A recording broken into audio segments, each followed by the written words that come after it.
So there's a couple baits that I think you can find success on anywhere in the country. When you get that fall to winter transition, it can be kind of a weird time of year, but there's a few baits that are good basically anywhere. It just might be different situations when you use them.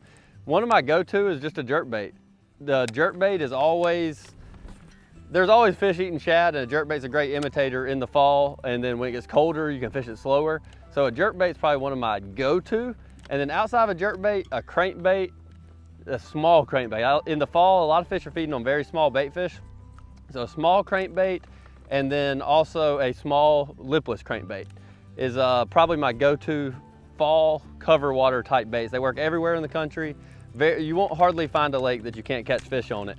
And all these smaller baits like this, I've essentially used one rod for all of it, and I use my Century rod. I designed this rod, it's the Century rod because I called it that because I caught over 100 pounds on a jerk bait at Lake Fork a few years ago.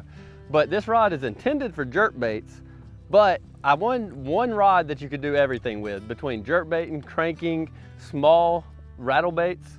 So I made this rod as a 6'11" medium, which is a short enough rod to effectively work a jerk bait, yet it's still long enough to throw small crankbaits effectively. I wanted one rod, rather than have to have 3 different rods for, a jerk bait, crankbait, those type baits, one for all of it, and that's what I designed the Century for.